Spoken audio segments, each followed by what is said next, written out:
Dan Sobat Serif di sini, di sini kita akan bahas apa dampak besar yang akan terjadi di chapter 1092. Nah, mari tanpa basa-basi lagi, kita langsung saja. Wadaw.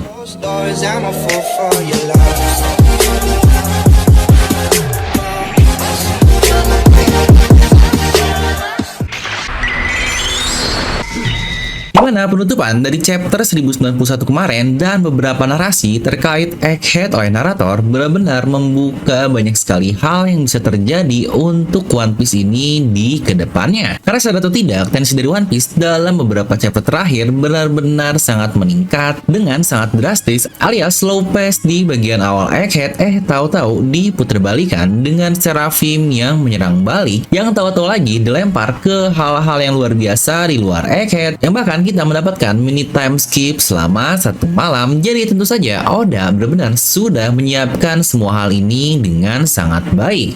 Nah, lalu kira-kira apa yang akan terjadi untuk setelahnya?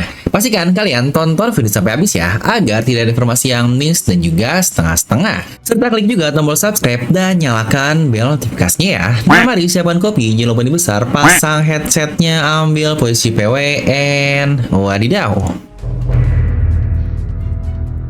Tensi antara duel dari Luffy dan Kizaru benar-benar menggemparkan dunia One Piece. Tapi apakah Oda akan memberikan apa yang kita harapkan? Atau mungkin klasik dari Oda lah, yang akan dilempar ke hal-hal lain terlebih dahulu. Tapi hal menarik adalah kita tahu terdapat 3 sosok yang memporak-porandakan dari bajak laut topi jerami, tepatnya di chapter 513 yang rilis tanggal 8 September 2008, yang pas banget kan di 15 tahun yang lalu, yang kalian sendiri udah pada ngikutin One Piece belum di tahun-tahun segitu. Ya tentu saja musuh utamanya pada saat itu adalah Kizaru, Sentomaru, dan Bartolomeo Kuma. Dimana di chapter 1090 kemarin kita sudah mendapatkan judul chapter untuk Admiral Kizaru, dan di chapter 1091 kita pun mendapatkan judul dari Sentomaru. Apakah mungkin untuk 1092 nextnya kita akan mendapatkan judul chapter dari Bartolomeo Kuma untuk melengkapi paralel yang ada? Ya mungkin sini bakal ada yang bilang, lah bang, kalau gitu masa sih kita bakal masuk ke lempar-lemparan lagi yang kesannya bakal boring banget? Ya sebenarnya nggak harus kayak gitu juga sih, karena sadar atau tidak, Kuma ini benar-benar menjadi core dari cerita Egghead. Dia dijelaskan sejak awal sekali dari banyaknya ternyata penelitian Vegapunk yang didasari oleh tubuh dari Kuma dan kemampuan Nikkyu no Mi-nya, yang bahkan anaknya alias Bone pun dia menjadi core dari cerita utama di arc Egghead ini. Dia bahkan sudah melihat masa lalu dari ayahnya dan dia sekarang sudah happy kembali. Ya di tengah-tengah itu kita semua melihat bagaimana Kuma yang awalnya sudah diselamatkan di Pulau Kamabaka oleh pasukan revolusioner, tahu-tahu dia bangkit dan terbang begitu saja. Terakhir memang terlihat dia sedang memanjat red line namun ditembak oleh angkatan laut. Tapi ingat, ada mini time skip satu malam yang tadi saya katakan di awal, yang kita masih belum tahu apakah Kuma akhirnya sudah berhasil melewati untuk red line ini atau tidak. Ya buat yang bingung, kok bang dia nggak tahu-tahu nyampe ke Pulau Egghead kalau dia terbang ke arah sana? Kan dia tinggal menggunakan kemampuan Nikkyu no Mi-nya dan langsung sampai ke tempat yang dia inginkan. Yang jawabannya adalah kita tahu Kamabaka berada di lautan Grand Line dan Egghead berada di lautan New World. Ya tentu saja untuk sampai mereka perlu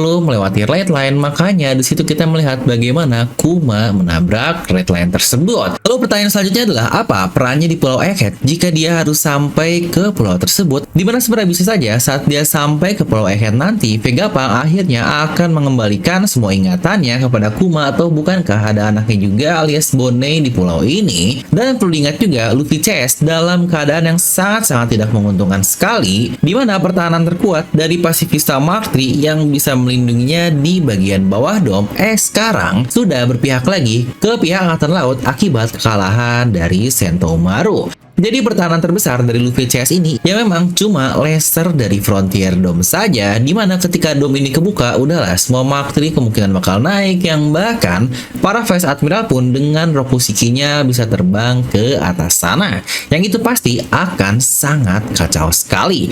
Jangan lupa juga masih ada Seraphim yang menjadi musuh mereka, yang bahkan membuat mereka kerepotan, yang bisa dibilang mereka tidak bisa mengalahkan satupun yang bahkan terlihat tidak ada terluka dari tubuh Seraphim, mereka hanya menangkapnya miliknya saja. Nah, makanya entah bagaimana, tetapi menurut saya mereka butuh adanya bantuan tambahan dari sosok lain yang akan sangat cocok sekali jika Kuma lah yang datang yang lagi-lagi sesuai dengan tema dari Pulau Egghead.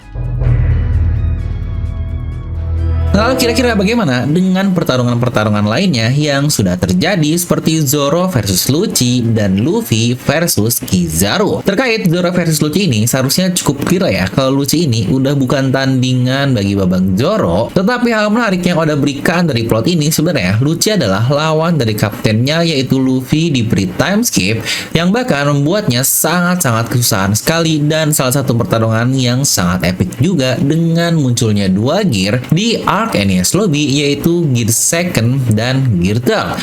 Yang bahkan pertemuan awal di antara mereka semua ini kita melihat bagaimana Luffy dan Zoro diratakan oleh Lucci seorang diri ketika di Water 7. Dan di Enies Lobby, Luffy sang kapten lah yang maju paling depan untuk menghadang Lucci agar tidak mengganggu ke semua krunya yang lain. Ya walau begitu, 2 tahun berlalu dan gap kekuatan di antara keduanya pun semakin jauh yang terbukti di bagian bawah lab. Kita melihat sendiri bagaimana Lucci cuma dijadikan mainan doang oleh Luffy terutama di mode Gear 5 nikahnya. Apalagi dia hampir pingsan setelah menerima satu tonjokan simpel dari Luffy yang kelihatan sangat main-main sekali. Nah dan sekarang Oda ngasih kesempatan juga kepada Zoro untuk lawan mantan musuh kaptennya dan membolehkan dirinya unjuk gigi sebagai seseorang dengan advance dari Hausoku yang sangat mantap ketika melawan King sebelumnya. Ini juga akan menjadi lawan pertama Zoro yang telah mengawakeningkan Boy Zoannya tepat seperti kemampuan yang dimiliki oleh kaptennya yaitu Luffy di Awakening Nika. Dimana sebenarnya terlalu banyak sekali sih paralel yang Oda buat di antara kedua karakter tersebut. Tapi ya saya pribadi cukup yakin kalau Zoro dapat memenangkan duel itu dengan cukup mudah. Tetapi hal menarik lainnya adalah Zoro dia membawa Lucci keluar dari gedung dan kita juga tahu Luffy versus Kizaru sedang terjadi di luar gedung lab itu.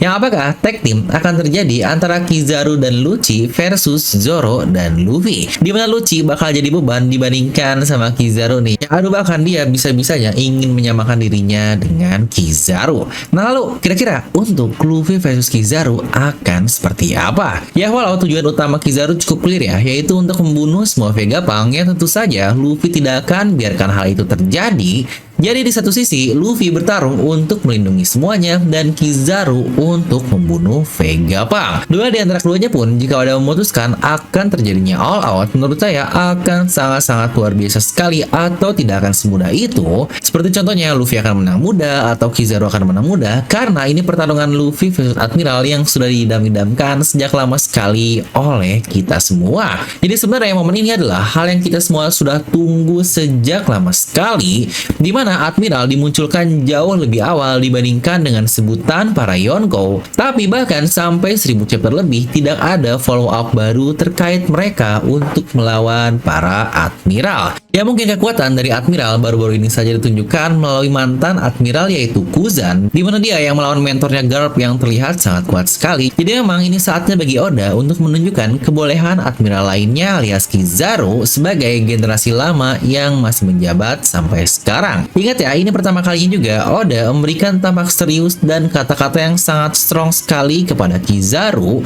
karena selama 1000 chapter lebih dia ini selalu terlihat sangat-sangat santai sekali. Jadi untuk saya sih lebih berharap pertarungan ini benar-benar berakhir dengan baik tanpa adanya potongan-potongan lain ala Oda Sensei. Ya walau plot memang memungkinkan hal seperti itu untuk terjadi, terutama dari kata-kata Vegapunk di mana dia akan menggunakan Vega Force dan pergi ke Pulau Egghead, tapi semua hal itu lagi-lagi hanya bisa terjadi jika mereka berhasil mengalahkan Kizaru, karena mau bagaimanapun Kizaru pasti akan menyelesaikan misinya dengan sempurna. Dan kekalahan dari Admiral oleh bajak laut pertama kali ini akan menjadi berita dahsyat bagi dunia yang definisi mengguncang dunia seperti kata-kata narator. Atau bahkan jika lebih jauh lagi, jangan lupa masih adanya Gorosei yang notabene otoritas tertinggi jika Oda benar-benar mau melibatkannya lebih jauh lagi, yang wah ini pasti hal yang tidak pernah terbayangkan oleh siapapun di dunia ini. Bukan hanya menyerang Tenryubito dan mengalahkan Admiral, terkenal, tapi topi jerami bahkan berani menghajar Gorosei, otoritas tertinggi yang bahkan di atas Tenryubito. Di mana penutup arc jika terjadi seperti itu akan membuat kita para pembaca One Piece pasti akan sangat-sangat puas sekali.